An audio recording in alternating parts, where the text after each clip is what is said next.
we have Annette Hand. So Annette, I shouldn't say this, but 21 years ago, Annette Hand.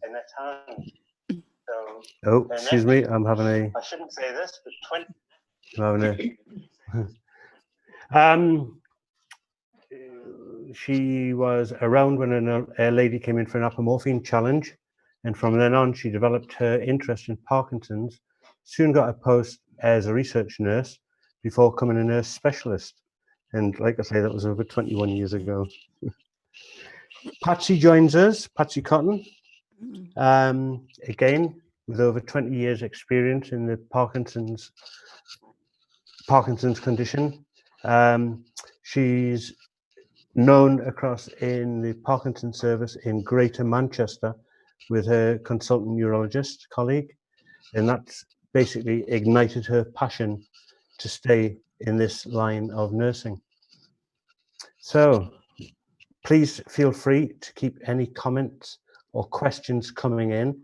Like I say, we've got a team in the background who will be taking these down for you.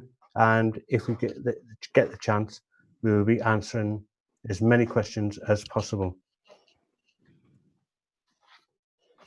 So my first question comes in from Barbara, and I'd like, if possible, for Annette to answer this one. Why do we have to pay for facilities such as physio for Parkinson's, or at least help to pay? Is this something that a Parkinson's nurse could refer her to? Thanks, Russ, and just thank you so much to yourself, to Charlotte, and to Parkinson's UK for this opportunity tonight. I think it's really great to be here. I was quite surprised, Russ, when I saw that question. I think we're really lucky up in the Northeast. I've got excellent physiotherapists that I refer people to. They are also specialists in Parkinson's, because my old concern is people say, oh, can I access a private physiotherapist? But my worry is often Parkinson's is a unique condition, and people have to understand how Parkinson's impacts on the body, on posture, on movement, on gait, on balance. And unless they have specialist training in that area, then they might not know quite what to do for a person with Parkinson's. So actually, I don't think anybody should be paying for physiotherapy. You should be being referred through either via your specialist service. That'd be my first point of call. You know, GPs can also refer people through for therapy, whether that be physiotherapy or speech language therapy or other, support. But yes, definitely go to your specialist service. You should not be paying for therapy at all. There is therapy out there for you. You may be asked to pay for more complementary therapies. So if you want to go for massage or yoga or kind of, that kind of thing, again, sometimes that's not always available on the NHS, and you might have a charge for that. But often Parkinson's UK have local groups, often they have like feeder sessions or taster sessions. That again, it's really worth kind of keeping out what's going on in your local community and then going along to that rather than paying out a small fortune for something that you actually might not really enjoy doing. So no, you shouldn't be paying for it. Yes, go to your health service to find out and get referred through. Fantastic. Thank you very much. And what a wonderful start we've got to the questions.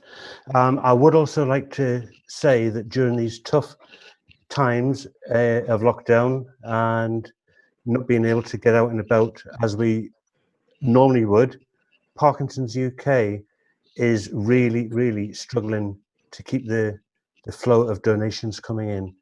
We've got some beautiful weather outside, but unfortunately, a lot of the pre-planned events, the marathons, the half marathons, the jumping out of aircraft, however you feel fit to make a contribution towards this wonderful charity, they are really struggling at the moment. So please, at the bottom of the screen, we will be putting a donate now button on.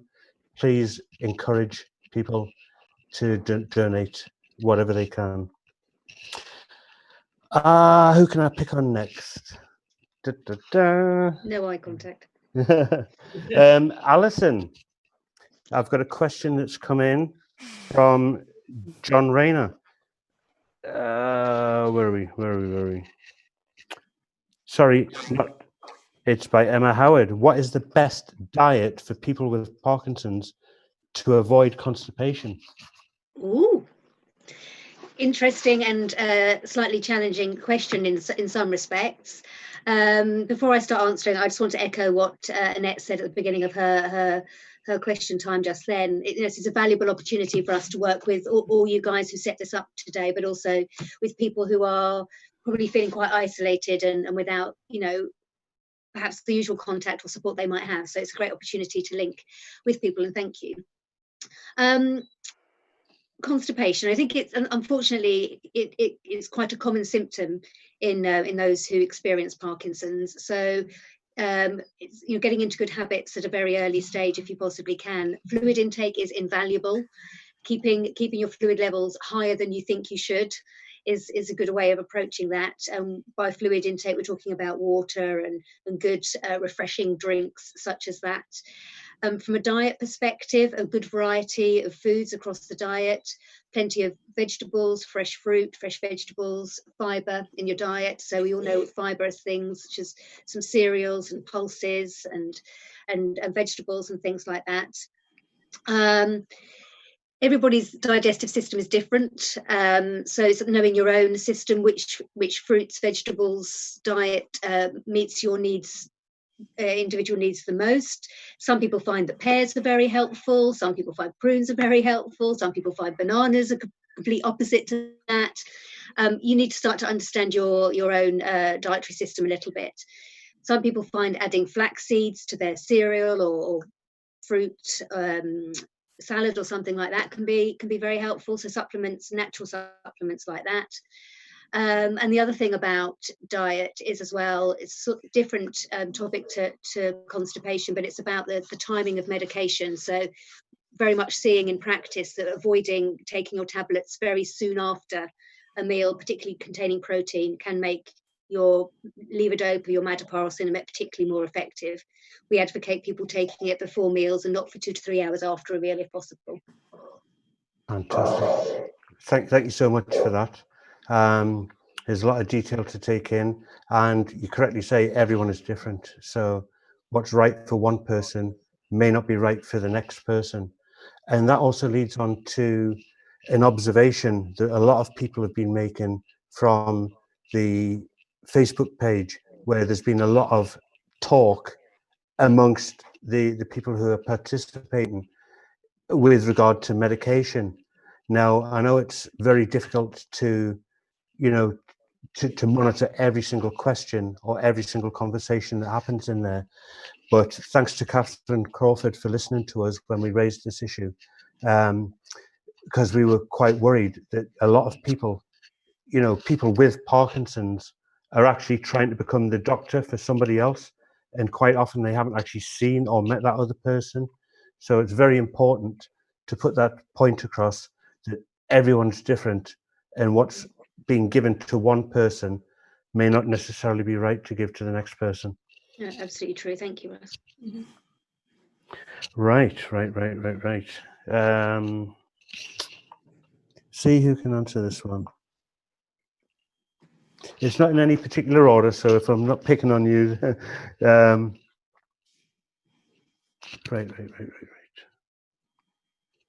This one's coming from Kevin Williams. I'll open it out to whoever feels fit to answer this one. What is the best way of getting advice if we cannot reach a neurologist or PD nurse during the lockdown?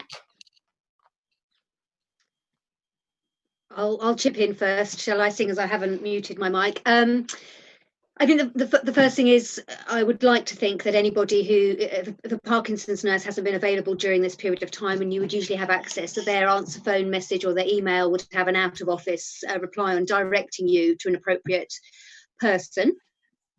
And that would be your first option. Secretaries for neurologists can be a way in to speak or get some contact with your neurologist. So your GP is somebody you can go to who may have links at the hospital that they can use to support you.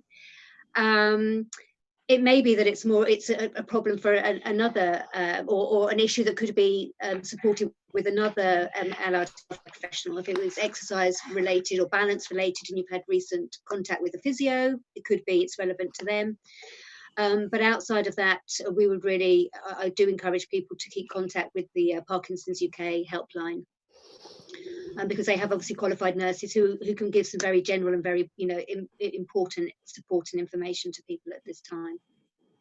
And I'd like to echo that as well, that nobody should really have to feel so isolated. A lot of my colleagues up and down the country have been asked to work on wards with COVID at the moment, that they're skilled nurses and their help is desperately needed. But that's not to say that people with Parkinson's also need us. So I would echo to go through Parkinson's UK, go through the nurses helpline, and we're all available to help in whatever way we can. So that isolation really should be avoided at all costs. We're here to help you. Can I just chip in as well and just say that if you do have a nurse that has been redeployed, I urge you really to contact either Parkinson's UK and let them know, but also even the Healthcare Trust. Parkinson's UK have been excellent in supporting Parkinson's nurses try and stay within their specialist services. I myself have gone onto the wards for 2 or 3 days a week and have done for the last 7 or 8 weeks now. I'm covering, and I've lost 2 members of staff as well to other wards departments. So our team has been reduced dramatically with COVID, not because it was our choice, but because we've been told we have to be redeployed. And I think we are fully aware that the impact that this is having on people with Parkinson's, not just at the lockdown period, but also for the months to come. We're having to rapidly change our services and support. So really we need your support. So if you're lacking your nurse, if you've not got your nurse because they've been redeployed, then please make noise about it and hopefully we can get that nurse back far quicker than we would have done anyway. Thank you again for those answers. Please remember, throughout this webinar, there will be a link at the bottom with details of how to donate. Patsy, there's one here if you wouldn't mind answering. Why are drugs continuously used that cause such hideous side effects and leave the Parkinson sufferer in a worse position than they were? Right, so thank you for that. Very, very good question, but also a very difficult question to answer. And I'm going to go back to something, Russ, that you said just a little bit earlier, that everybody with Parkinson's is so different and one drug doesn't suit all. So where somebody might be able to take a combination of drug therapies, another person takes a little sniff of the drugs and they can't tolerate them. So therefore, it's a matter of trying to find, I'm going to say, the right recipe for each individual person with Parkinson's to see what we can manage to work for them. And of course, if oral therapies aren't working for a particular individual, well, then we may need to try some of the non-oral therapies. So we wouldn't like to exhaust everything by not being able to tolerate the oral drugs. There's also so many different ways of taking a very step-by-step approach to introducing people to anti-Parkinson's medication. Sometimes it's, to backtrack a little bit and try again might help people tolerate the drug. And also sometimes, it's kind of multipolar pharmacology here, where sometimes we might need to introduce another drug first, particularly if somebody's feeling nauseous, in order for them then to tolerate the anti-Parkinson's drugs. And I wouldn't lose sight of other things as well, that sometimes, even simple things like ginger in the diet.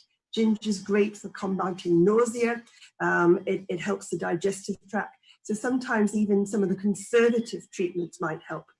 They are, unfortunately, all drugs have a list of side effects. And some people are so desperately unfortunate that they just can't tolerate any drugs at all. But there are other avenues besides oral therapies. Fantastic. And thank you for answering that one. I know it was presented in a difficult manner, but I assure you nothing's been sent in to, to kind of discredit you, or, you know what I mean? If, everything's been done. These are genuine concerns of people out there who've answered our question. So, yes, that's what we're here for, Russ. Good stuff. This one's come in. I'll address this one to Annette if possible. I was just wondering that Parkinson's is on vulnerability list, but I've not been informed of this by the government. Is this something I should be concerned about? And also, is there any help available that I can get with my medication being delivered, as I've been housebound for a month and I'm running low and I've no idea how I'm going to collect them? Any advice greatly received. That's coming from a gentleman called Matthew Beaver. Okay, thanks, Russ. If you look at the Department of Health website, but also NHS, it's saying that Parkinson's, you're still classified as moderately vulnerable. You're not in that very high category risk with just Parkinson's alone. That, though, if you have other medical conditions that put you in that high category risk, as in cancers or immunodepressants, it will push you up a bit. The thing is, we don't fully understand the impact that COVID-19 has on people with Parkinson's. We're beginning to. We're seeing some papers coming out and some research being done at the minute, but still, it's still a big area of unknown. I think what we have to do is be sensible, and certainly the advice you've got is kind of keeping with your social distancing, your hand washing, you're kind of not having contact with other people. But I think it's still very important that people with Parkinson's are exercising, getting out and about, still being able to do the things, that they need to do to keep them active. My worry is that the people are put on the extremely vulnerable list and they then shield for several months, then actually their activity levels might be reduced greatly. Now, I know, as well as the girls will know, that anybody with Parkinson's, if you aren't active, if you stay at home, if you don't do any exercise, then actually that's going to progress your Parkinson's probably far more rapidly than would need to be if you were still active.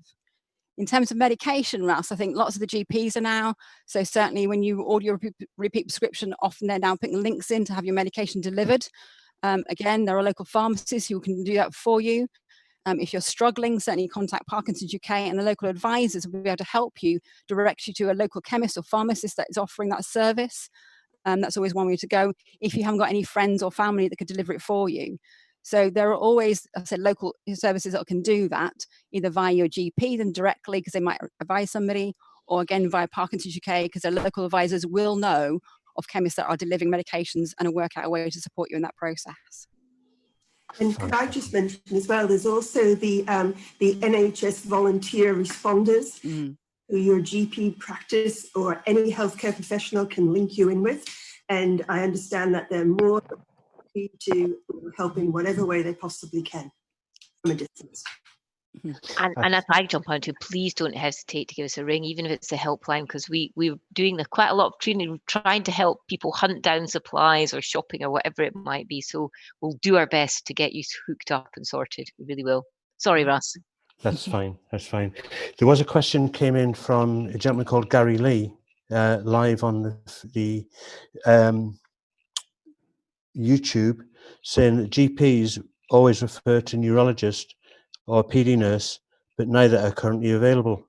So I seem stuffed. I understand his frustration there, but I must say, with all due respect, this is unprecedented times. The nurses are, a lot of them have been redeployed. Please don't give up. Please don't feel that you're being left alone or left out in the cold. If you have any issues whatsoever, as Catherine said, please get in touch with the National Helpline, and the number's going to come up on the screen throughout the course of this. And again, ask the question to the professionals. And if you can't find who you're looking for, they should be able to point you in the right direction.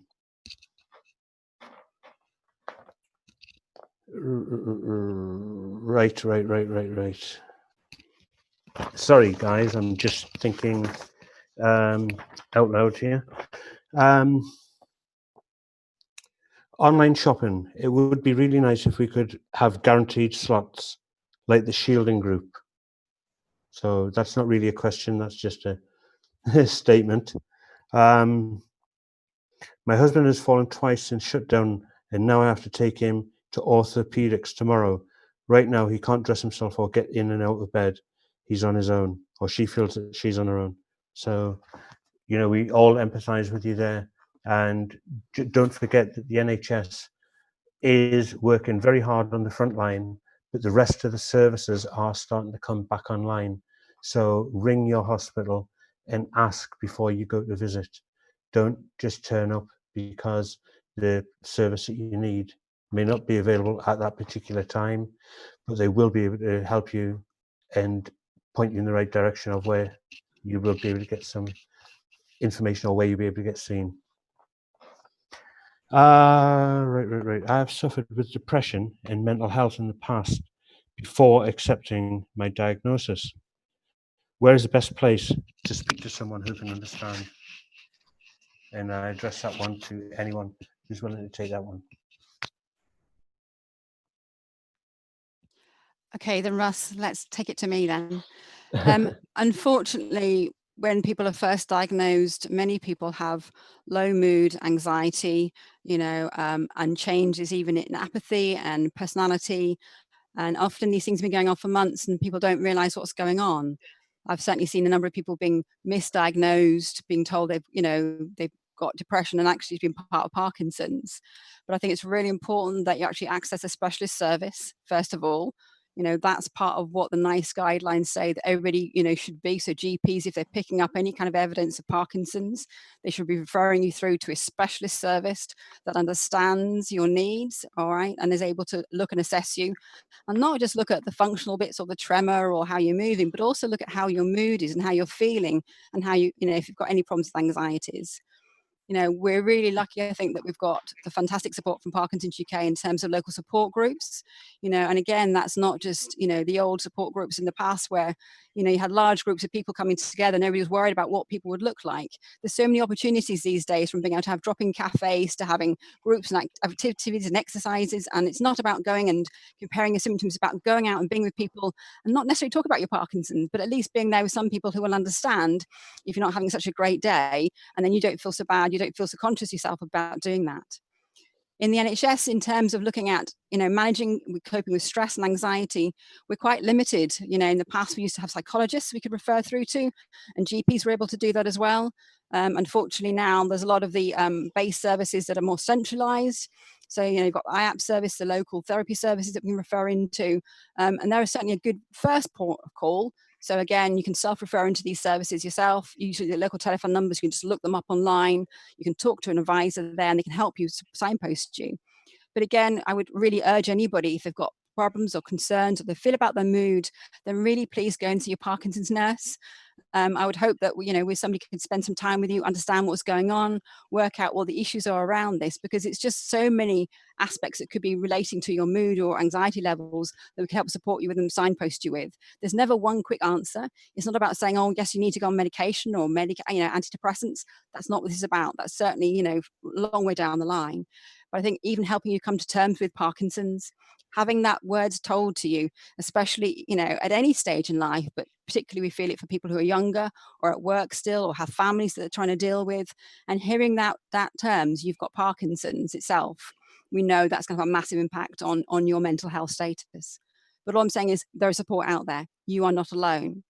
The other really nice thing at the minute is that Parkinson's UK have got a whole brand new project about how to collaborate and pick up people earlier. So certainly we're lucky to be one of the pilot sites in the Northeast. So even at diagnosis point, we're referring people straight into Parkinson's UK, and they're getting that personalised phone call really early on and support they need.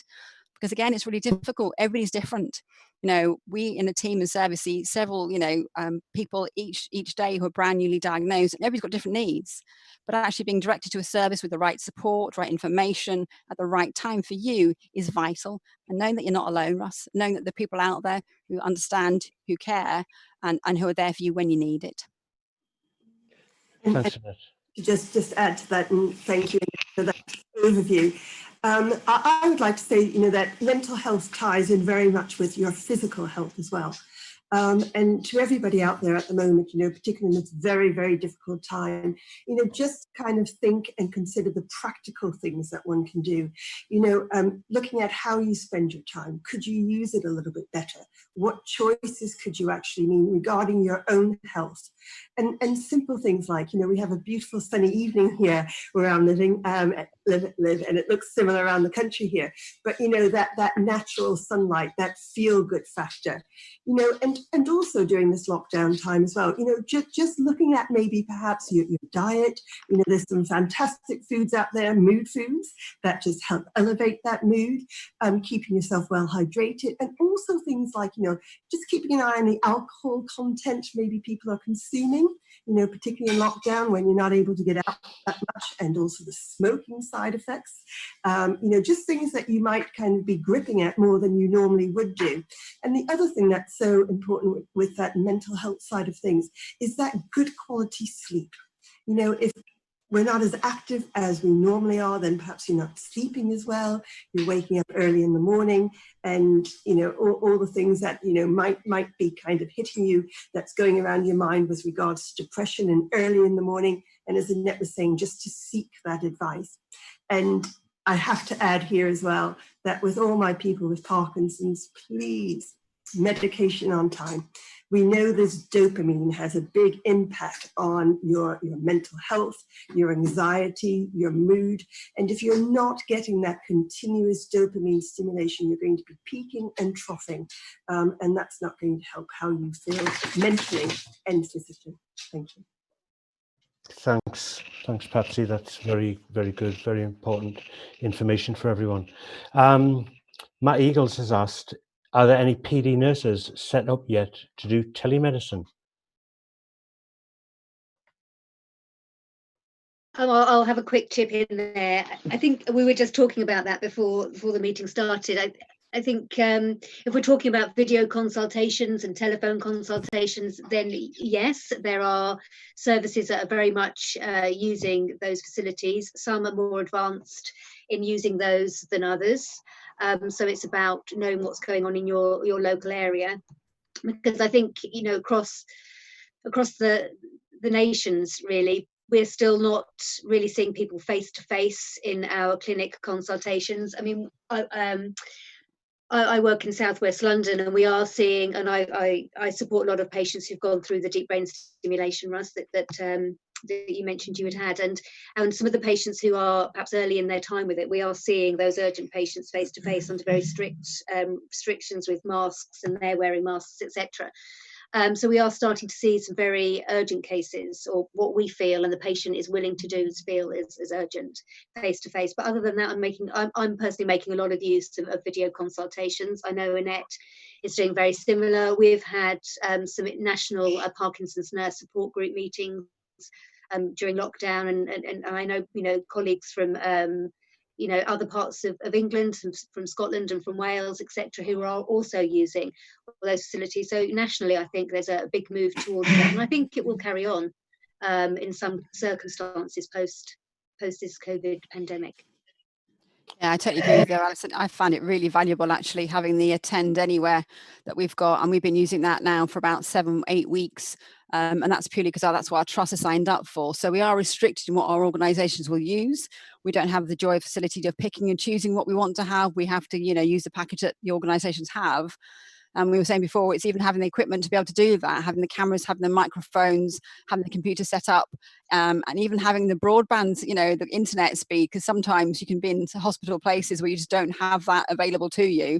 I know one of my consultants, unfortunately, is having a real struggle to get, the speed correctly to be able to log on to that. So it depends where we are in the hospitals.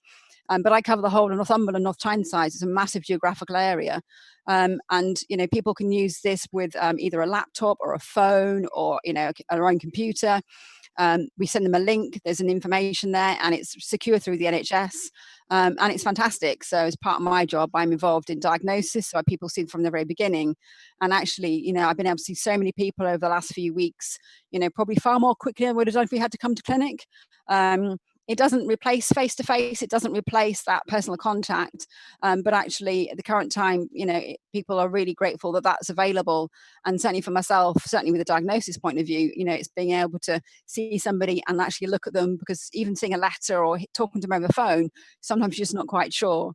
And for me, I like the thought of going forward, because I know that often when people come to clinic, they're at the best, Russ. So, you're on your best behaviour, you've taken your meds on time, you're looking really well, and then your partner will say, actually, no, that's not what they're like all the time. And so it'd be really great to be able to have the video conferencing where we could say, okay, then let's see you at home when you're off. Let's have a look what your symptoms are like at this point. And we can get into your home, we can see you there, and we can have that dialogue and the conversation. I'm looking for the cameras. yeah, but that's it. And we can be far more responsive. And it's not just about having a set clinic time at 3:00 on a Wednesday afternoon. This could be, whatever time you need it to be. So for me, I'm quite excited about having the technology. I wanted it for years. It's just unfortunately taken a world pandemic to get there.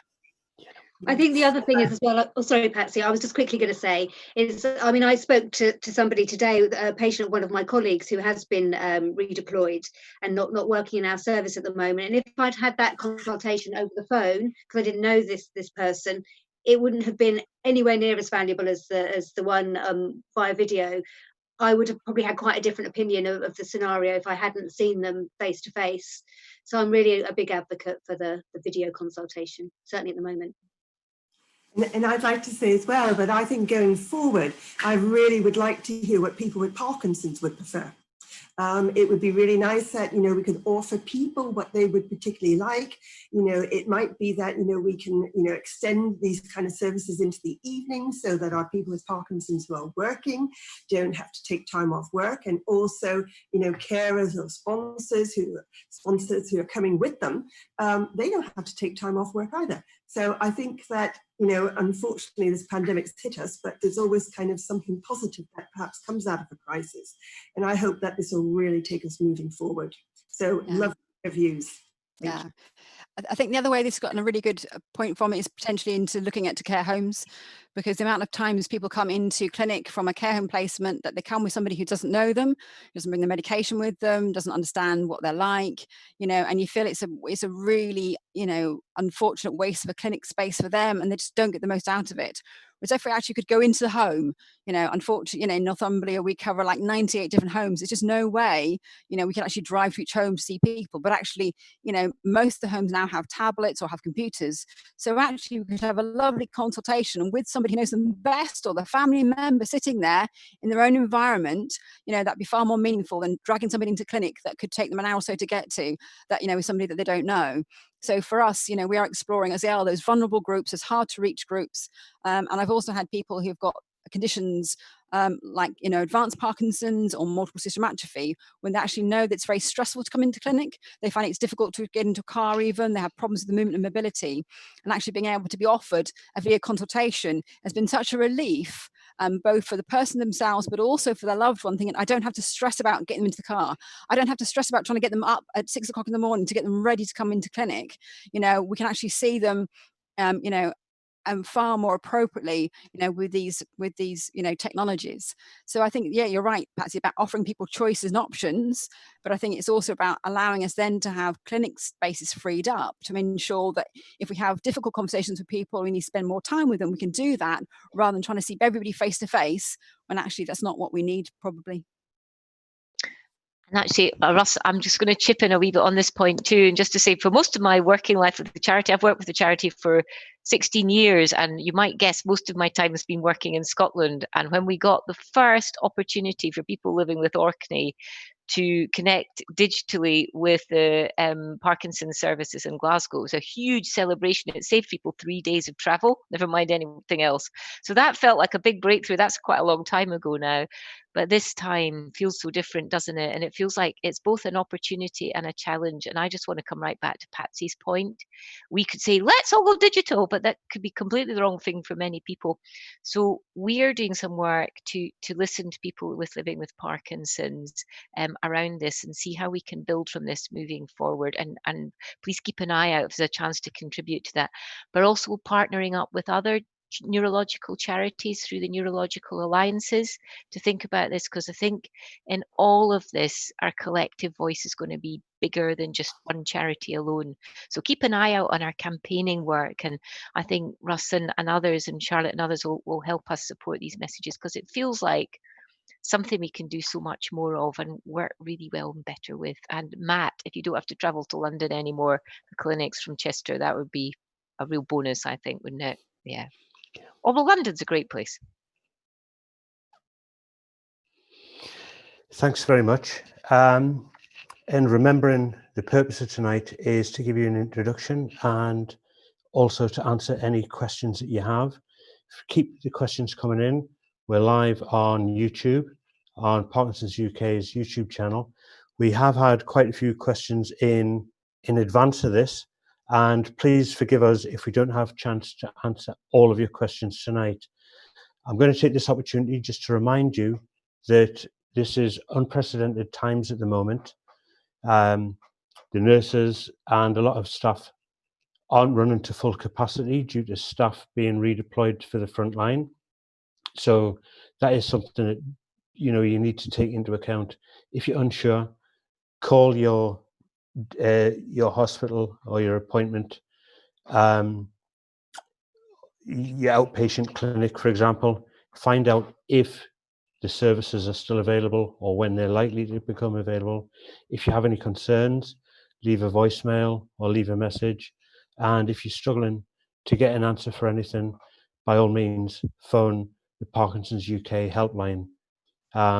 They themselves have got a few more qualified nurses answering the calls as well, so they'll be able to point you in the right direction. We'd also like to remind you that during these unprecedented times, all charities, including Parkinson's UK, are struggling because of the lack of the fact that we're not able to get out and take part in a lot of these fundraising activities. So please don't forget, you know, they need some money too. So there is a donate button coming up on the bottom of the screen throughout this live session.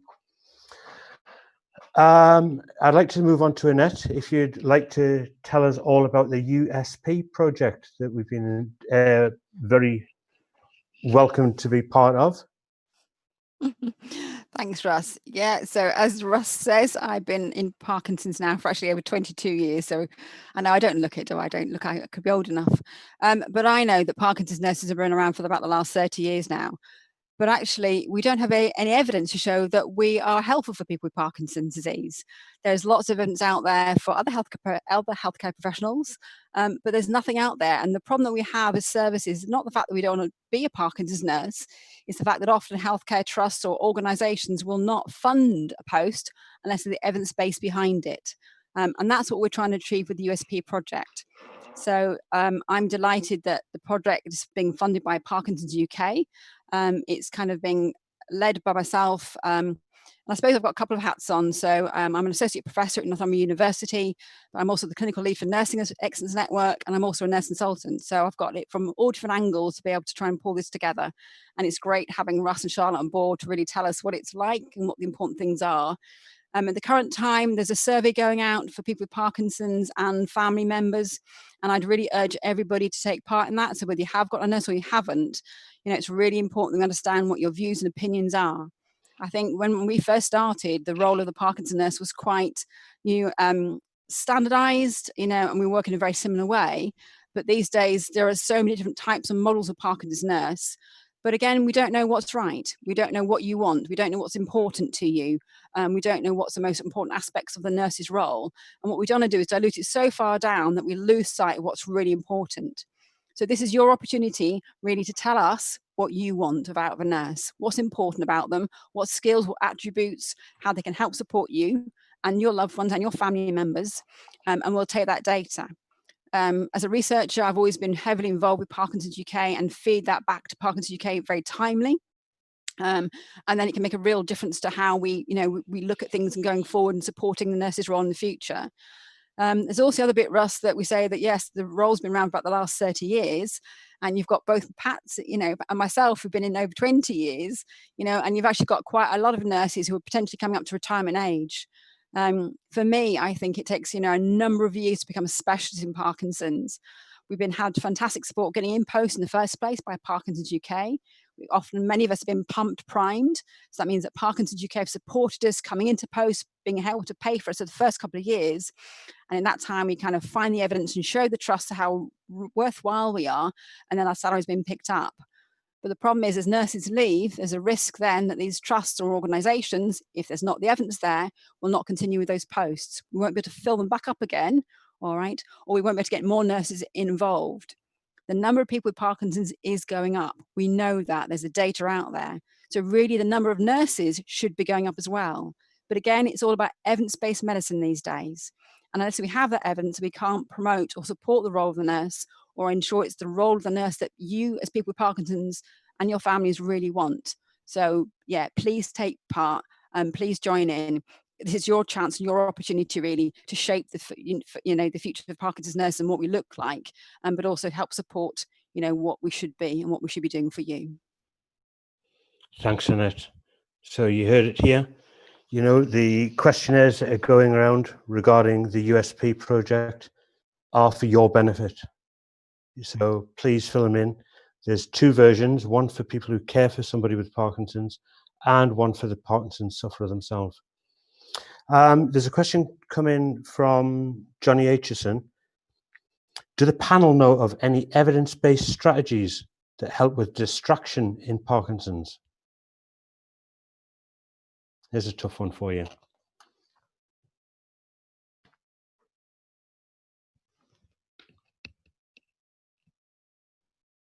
So trust Johnny to come up with that question. That's all I can say. Perhaps his artwork, is a way of doing things. I think it all depends on what you wanted to be distracted from, and that's, it's about what you want to do. We do know that with Parkinson's, if you're involved, if you're engaged, and sometimes you're not so much aware of your symptoms, and some people then go over with the medication, and that's when we have problems with wearing off. I think it's about trying to find activities that really still do you enjoy. Many people feel that, because they can't do some of the activities that they did beforehand before Parkinson's, they don't want to do them at all. I think Parkinson's, unfortunately, is one of those conditions that you have to adjust to. It is a life-changing condition, but there are so many opportunities now to try different activities, different sports, different, creative arts. And again, Parkinson's UK is fantastic at doing this through local groups, opportunities. They're just finding something that really floats your boat, I think. And some people find their niche areas. So certainly for Johnny, I think, he's great with his artwork, and I love my mug. I must admit, I would just say I've got my lovely new mug here. Thank you very much, Johnny, for that, plug. And again, it's just, it's working as well with, even with your Parkinson's nurse, try and find something that you enjoy, that that you might want to take part in. There are a number of projects going on, like the Parkinson's Power Project up in the Northeast, that can give you work with one-to-one trainers to find things that help to motivate you and keep you active, and keep you going. So there are things out there, but again, go to your Parkinson's, UK sites, go to your local advisors, and certainly go to your Parkinson's nurses for support or advice. And I'm going to say as well that, as we all get older, perhaps we have to change things that we used to enjoy doing. And therefore, if your life changes because of Parkinson's, then you've got to find something that you really enjoy. I had a gentleman not that long ago, and he was very, very depressed, and because he couldn't abseil any longer. And that was his passion. So we spoke about ways around that he could find that niche, and in fact, now he's teaching it. So, we all have talents that perhaps we don't explore. So I would really encourage you to get out there and try something that you really enjoy. That's great. That's fantastic advice. You probably shake your heads when I say I want to be fired out of a cannon to raise money for Parkinson's, but there we go.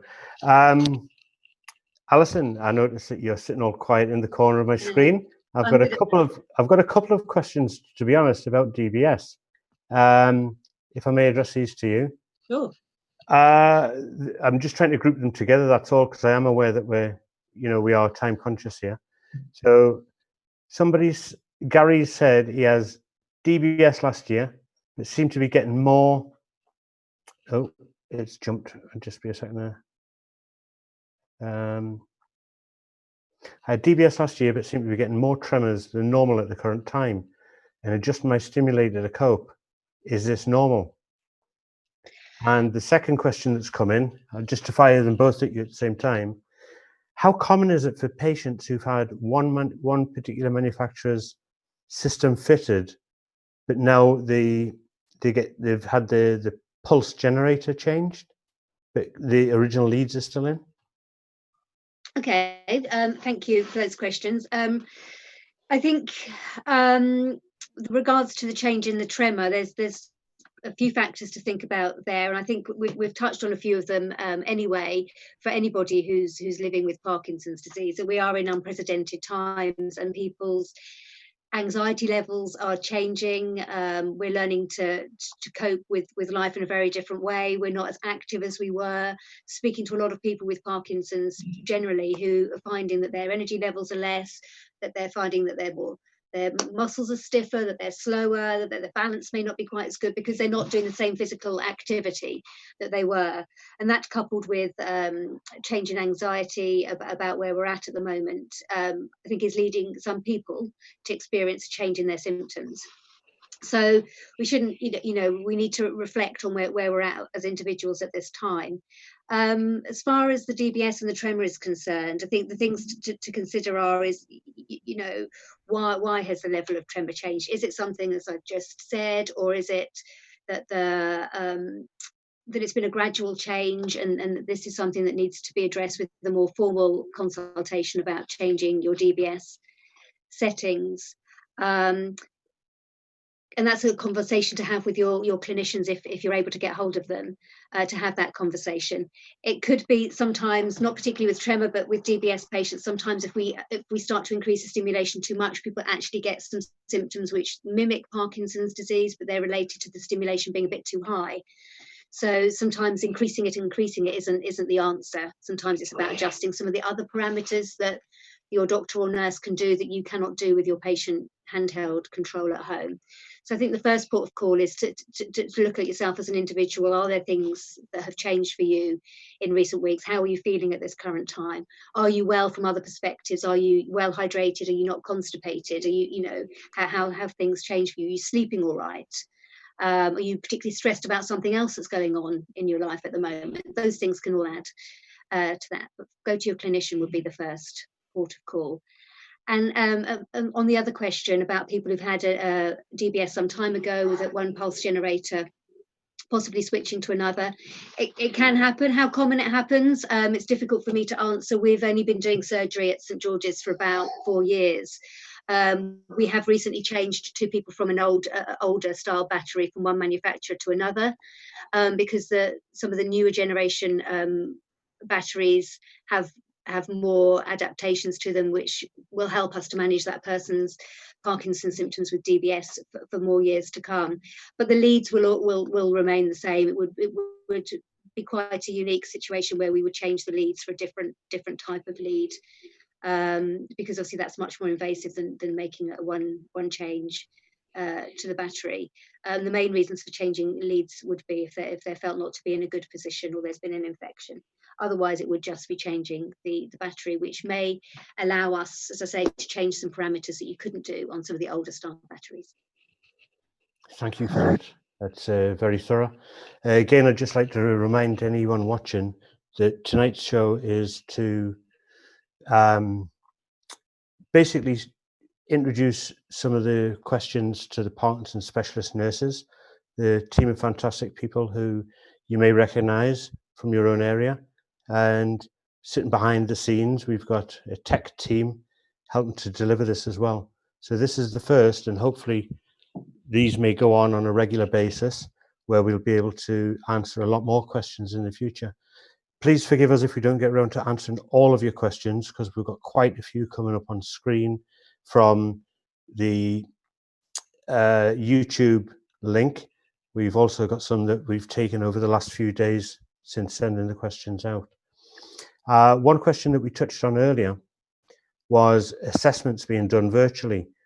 What kind of assessments would we be looking at? If anyone would like to take the lead at that. What kind of assessments can be done virtually, if any? Okay, then Ross, I'll kind of kick this one off because that's what I'm doing anyway. So it all depends. For obviously a new patient assessment, I can look at what we call the Unified Parkinson's Disease Rating Scale. So I can do things like finger taps, I can do hand movements with people, I can look at tremors, I can look at gaze palsy, I can look at movement, I can get people to stand up, turn around, walk across a room, do writing, do spirals, and all those things. And actually just even looking at facial expression, looking at listening to speech, looking at movement is a really helpful thing. But we can also just look at, assessments in terms of, functionality, but also even, looking at anxiety or depression, having chats around those aspects. So we've got proper, validated assessment scales we can use. We can also talk to people about non-motor symptoms that people might be experiencing. So for me, the only thing that I can't really assess via video assessment is rigidity. I can't physically touch somebody and feel if they're rigid or not, but certainly often you can see their movements are. So actually with video consultation, there's not a lot you can't do. The only thing I would say is, apart from rigidity, is mental health. So it's very difficult to do assessment looking at somebody's cognition. That's just something that we haven't been able to do and we would struggle with. But I think everything else, we've got a very good chance of being able to at least do part of it, if not all of it, by video consultation. Thanks, Annette. A very good questions just come in by Tim Green, who says that he's a frontline paramedic. Good on you, sir. But he's also a Parkinson's sufferer. He's been asked to continue to go into work on non-PT duties, but I'm exposed to frontline staff and equipment. Am I an unnecessary risk? Well, firstly, good on you for your job. Absolutely take my hat off to anyone in the medical industry, medical profession, I should say. Anyone want to jump on that one and answer it with regard to them being an unnecessary risk? I suppose I'll start as well, if that's okay, Russ. I said for the last few weeks, I've been working on a ward, predominantly looking after people with COVID. There are very strict guidelines in place as healthcare professionals about our personal protective equipment, our social distancing, how we support, how we manage, and even walking down the corridor of the hospital, you will see lines that are there for social distancing. There are hand washing stations, the equipment we have to wear. We're not only protecting, the people that we're looking after, we're protecting our colleagues, we're protecting everybody else.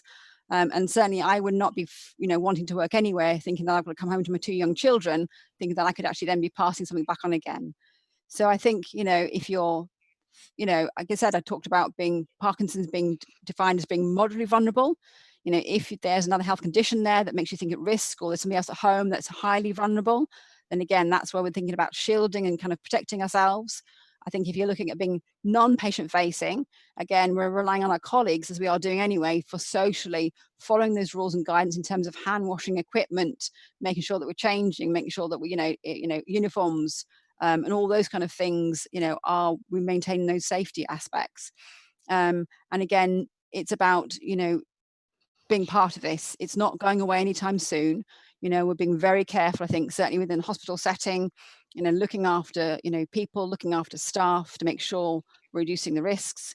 And again, early testing in hospitals, if anybody starts to develop symptoms, and support that's out there. And again, the thing for me with COVID is that, it's not like people have this bright red sign above their head saying, I'm COVID positive. You could be going anywhere out there and people could be non-symptomatic, could be carrying COVID, and you could easily pick that up from anywhere, whether that be from your local supermarket or from going out. And that's why we have this 2-meter distance for people. So if people laugh or talk, there's that spray and the airborne virus that we know you can contract. But I think for me in a hospital setting, actually, because you are wearing the masks, because you are covered in PPE, actually, you're probably safer there than you would be out in the general public, if I'm honest. And that's, I think, why in some respects I chose to work on there, because I knew that we'd have the right safety equipment in place. And, the whole part of this for any organization is the safety of, first, the people we're looking after, but also the safety of the staff. So I'm sure that if he has concerns, he should speak to his manager and certainly speak to occupational health, and they can hopefully allay any of those fears he might have, or put things in place to make sure he feels safer at work, if that's what he wants to do. Fantastic. Thanks, Annette. Thanks for answering that one. And I would just like to say that, just to remind people that 80%, have mild or no symptoms at all. From around the world so far, we don't have any incidents or statistics to say that people with Parkinson's don't do as well as their age match. So therefore, we really don't think that people with Parkinson's are at any great risk at the moment, until the statistics tell us differently. And it's exactly as Annette said, it's that keeping vigilant, all of us, all the time. And, this virus is going to last for a long time. Unfortunately so. That's that seems to be the, as much as we can reassure everyone and be here for any fallback or to support people, which we all want to do. Unfortunately, I believe that this virus is going to be around for quite some time. I'm not sure how we're doing for time. I'll just take a spy. I think we'll wrap up with this last question, and then I'll, run through a few things at the end. This question's coming from Ewan. He says that he feels fuzzy-headed a lot more lately and forgetting things. If he doesn't write it down on a list of things that he needs to do, he can quite often lose track of what he's supposed to be doing. Is this common? And do you have any other suggestions? I like to think Patsy will have a few things to say on this area, but I'll chip in first. I think there's many factors that could be related to that. And I think we've talked about mood and anxiety already, and they're very important factors to consider in this respect. I also think the other things that we've mentioned about being well hydrated, well rested, keeping yourself busy and distracted has been mentioned, having multiple opportunities to do different things to keep yourself stimulated and occupied is also important. There are some symptoms in Parkinson's disease that might make you a little bit more prone to feeling fuzzy-headed. So blood pressure being a little bit low could be one of them. It's not an uncommon problem for some people with Parkinson's when they standing up or just stand up, or when they've been standing for a while, that their blood pressure may be a bit lower. So being well hydrated and keeping on top of that is really important. You can look on the Parkinson's UK website some information leaflets about low blood pressure, and in fact many other leaflets about other things such as mood and leisure and things like that. So it's a very important avenue of information.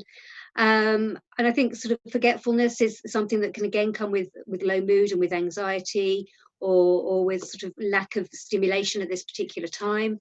So that's something to consider.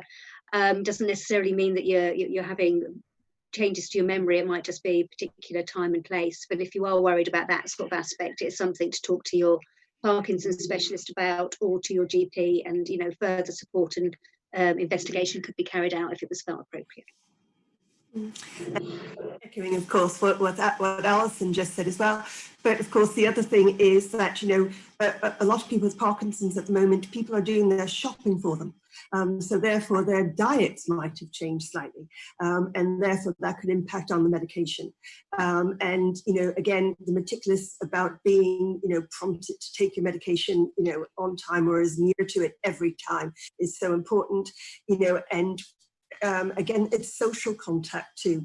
Perhaps your whole kind of plan of your day has changed, and it's probably not really recognizable to what it used to be.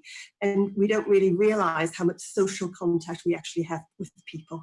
So I think there's probably many reasons that perhaps you just don't feel that your brain is functioning as well at the moment. And I think that's for people with or without Parkinson's, that that their whole routine has changed.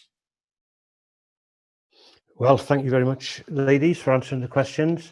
I'm going to wrap up with a thank you to Alison, Patsy and Annette for your much valued input in answering the questions tonight. I hope they've been okay for you. I'd like to remind people that this hasn't been scripted, so yeah, I might have fluffed a few lines or said the wrong thing, but it's a way of reassuring, bringing the community together and letting everyone know that these specialists are there for you. I'd like to thank the people in the background, Catherine, especially for helping organise and bring this idea to life, and the number of listeners and people who've sent in the questions. Thank you very much for all contributing. As I mentioned earlier, throughout the session, throughout the webinar, there's been a number appearing on your screen, which is the Parkinson's UK support helpline. There's also a donate button, and we ask you please to donate to this charity. We've also run through the Parkinson's USP nurse survey. It's very important for you to fill out the survey if possible. There's two versions. One is for the person with Parkinson's, and one is for the carer or relative or friend or partner of people with Parkinson's, because quite often we do forget about how having Parkinson's can affect our loved ones or our family or our partners. So without further ado, I'd like to thank all of the ladies for your wonderful input, and very much hope that we'll be able to do something like this again. I want to thank you as well, Russ, for your excellent presentation and support for us throughout this. No, absolutely. Yeah, Thank thanks, you. Russ. Thank you. Absolutely, Russ and Charlotte and Richard, thank you all, and all of you. Thank you all so much, and thanks everyone for listening. Well, thank you. Thank you. Thanks, no.